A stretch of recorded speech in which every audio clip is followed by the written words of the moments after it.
கிறிஸ்துவுக்குள் மிகவும் பிரியமானவர்களே, இயேசு கிறிஸ்துவின் நாமத்தில் உங்கள் யாவரையும் அன்போடு கூட நான் வாழ்த்துகிறேன். இந்த நாளிலும் தேவன் நம்மோடு கூட இடைப்படுகின்ற வார்த்தை ரூத் 2ஆம் அதிகாரம் 12ஆம் வசனத்தின் பின்பாகம். இஸ்ரவேலின் தேவனாகிய கர்த்தருடைய செட்டைகளின் கீழ் அடைக்கலமாய் வந்த உனக்கு அவராலே நிறைவான பலன் கிடைப்பதாக என்றான். ஆம், இந்த வார்த்தையின் மூலம் தேவன் இன்றைக்கு நம் ஒவ்வொருவரோடும் இடைப்பட்டு நம்மை பலப்படுத்த விரும்புகிறார். இந்த வார்த்தை நமக்கு எதை சொல்லுகிறது அப்படின்னு சொல்லி பார்க்கும்போது, இஸ்ரவேலின் தேவனுடைய செட்டைகளின் கீழ். அப்போ ரூத் ஒரு மோவாபிய பெண். ஆனா அந்த தேசத்தை விட்டு தன் மாமியார் கூட நகோமி கூட அந்த இஸ்ரவேலின் தேவனிடத்துல அவள் அடைக்கலமாய் வந்தபடியினாலே அங்கே போவாஸ் இந்த வார்த்தையை சொல்லுகிறத நம்ம பார்க்கிறோம். அப்போ இஸ்ரவேலின் தேவனுடைய செட்டைகளின் கீழ் அடைக்கலமாய் வந்தவர்களுக்கு நிறைவான பலன். அப்போ அங்க இஸ்ரவேலின் தேவனுடைய செட்டைகளின் கீழ என்ன இருக்கு? அங்க காட்ஸ் புரொடெக்ஷன் இருக்கு. அவருடைய பாதுகாப்பு இருக்கு. அவருடைய கான்ஸ்டன்ட் கேர் எப்பொழுதும் நம்மை விசாரிக்கிற ஒரு தகப்பனாய் அவர் செயல்படுகிறார்.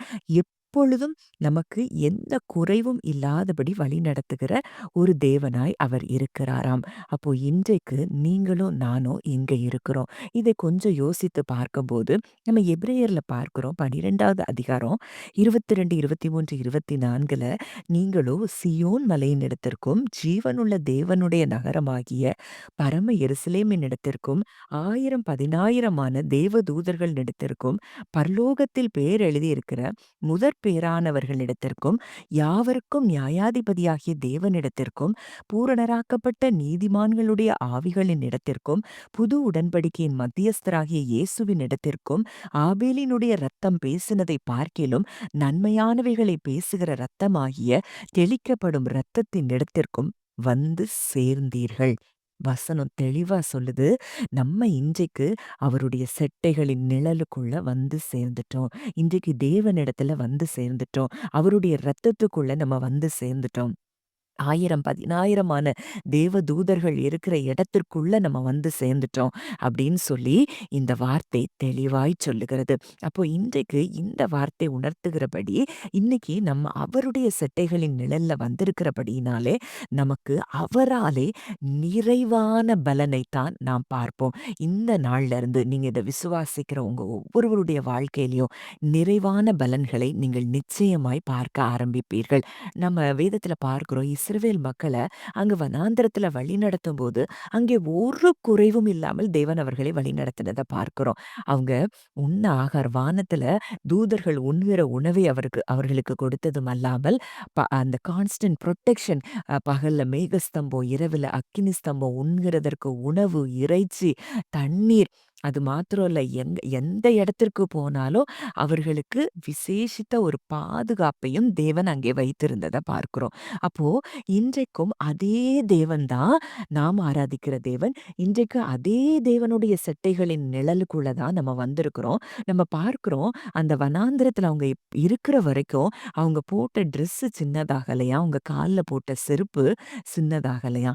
அப்போ எவ்வளவு தூரம் சூப்பர் நேச்சுரலா தேவன் அவர்களை வழிநடத்தி இருக்கிறார். அப்போ இன்றைக்கு அதே தேவனை நாமும் ஆராதிக்கிறோம் என்றால் இன்றைக்கு அவருடைய நிழலின் கீழே நம்ம வந்திருக்கிறோம்னா நமக்கு எவ்வளோ நிறைவான பலன் அங்கே இருக்கிறது அப்படிங்கிறத நம்ம அறிந்து கொள்ளலாம். அப்போ அந்த செட்டைகளின் நிழல் அப்படின்னு சொல்லும்போது ஒரு தாய் பறவை தன் குஞ்சுகளுக்கு எப்படி ஒரு பாதுகாவலை, ஒரு கதகதப்பான ஒரு உணர்வையும் கொடுத்து அந்த குஞ்சுகளை பாதுகாப்பாய் வைத்திருக்கிறது போலதான் இன்றைக்கு தேவன் நம்மேல் அசைவாடி அவருடைய செட்டைகளின் நிழல்ல நம்மை வைத்திருந்து நமக்கு தேவையான அனைத்தையும் தருகிறார் என்பதை இந்த வார்த்தைகள் மூலம் அறிந்து கொள்ளலாம். அதனாலதான் தாவீது கூட சொல்றாரு, சங்கீதம் 36:7ல தேவனே உம்முடைய கிருபை எவ்வளவு அருமையானது, அதனால் மனுபுத்திரர் உமது செட்டைகளின் நிழலிலே வந்து அடைகிறார்கள்.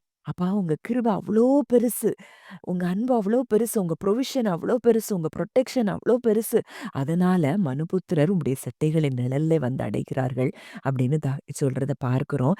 இதத்தான் சங்கீதம் 91ல நம்ம அழகா பார்க்கிறோம். உன்னதமானவருடைய மறைவு, சர்வ வல்லவருடைய நிழல்ல நம்ம தங்கியிருந்தோம்னா, நமக்கு வேடனுடைய கண்ணி பாழாக்கும் கொள்ளை நோய்க்கு அவர் தப்புவிக்கிறார். அவர் சிறகுகளினாலே நம்மை மூடி செட்டைகளின் கீழ நம்ம அடைக்கலம் புகும்போது, அவருடைய சத்தியமே நமக்கு பரிசையும் கேடகமா இருக்குதாம். இரவில் நடமாடும் கொள்ளை நோய், மத்தியானத்தில் பாழாக்கும் சங்காரம், எதற்கும் நம்ம பயப்பட வேண்டாம். பக்கத்துல 1000 பேரும், வலதுபுறத்தில் 10,000 பேரும் விழுந்தாலும், நிச்சயம் அது நம்மை அணுகாது. நமக்கு அடைக்கலமா இருக்கிற கர்த்தரை நமக்கு தாபரமா கொண்டிருக்கிறபடியினால, பொல்லாப்பு நேரிடாது, வாதை அணுகாது. நம் வழிகளிலெல்லாம் நம்மை காக்கும்படி நமக்காக தூதர்களுக்கு அவர் கட்டளையிடுகிறபடியினால, ஒரு தீங்கும், ஒரு பொல்லாப்பும் நமக்கு நேரிடாது. யாருக்கு? அவருடைய செட்டைகளின் நிழலிலே வந்தடைந்திருக்கிற நமக்கு இந்த ஆசீர்வாதங்கள் எல்லாம் நமக்கு உரியது.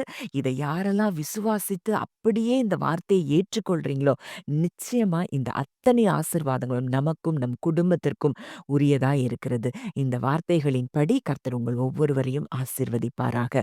ஜெபிக்கலாம். நல்ல தகப்பனே, நன்றியோடு உம்மை துதிக்கிறோம், ஸ்தோத்தரிக்கிறோம் அப்பா. இந்த நல்ல நாளிலும் எங்களோடு கூட இடைப்பட்ட உம்முடைய வார்த்தைக்காக நன்றி செலுத்துகிறோம் தகப்பனே. இந்த நாளிலும் தகப்பனே உம்முடைய செட்டைகளின் நிழலிலே அப்பா நாங்கள் அனைவரும் வந்திருக்கிறோம் தகப்பனே. எங்களுக்கு நிறைவான பலனை நீர் தருகிறபடியினால் நன்றி செலுத்துகிறோம். எங்களை வேடனுடைய கண்ணை பாழாக்கும் கொள்ளை நோய், இரவில் உண்டாகும் பயங்கரம், பகலில் பறக்கும் அம்பு, இருளில் நடமாடும் கொள்ளை நோய், மத்தியானத்தில் பாழாக்கும் சங்காரம், எல்லா வாதைகளுக்கும் கர்த்தர் எங்களை தப்புவிக்கிறீர். எங்கள் வழிகளில் எல்லாம் எங்களை காக்கும்படி உம்முடைய தூதர்களுக்கு நீர் கட்டளையிட்டு இருக்கிறபடியினால் நன்றி செலுத்துகிறோம் தகப்பனே. ஒவ்வொரு நொடி பொழுதும் எங்கள் மேல் கண்ணோக்கமாய் இருக்கிற ஒரு தகப்பன் எங்களை உம்முடைய செட்டைகளின் நிழலுக்குள்ளே மூடி மறைத்து வைத்திருக்கிறபடியினாலே ஆண்டவரே, ஒரு தீங்கும் எங்களுக்கு நேரிடாது என்று சொல்லி விசுவாசத்தோடு நாங்கள் அறிக்கையிடுகிறோம். எங்கள் அப்பா இந்த கேட்ட வார்த்தையின்படி கர்த்தர் ஒவ்வொருவரையும் ஆசீர்வதிக்கிற கிருபைக்காய் நன்றி செலுத்துகிறோம். இயேசுவின் மூலம் கேட்கிறோம் ஜீவனுள்ள நல்ல பிதாவே.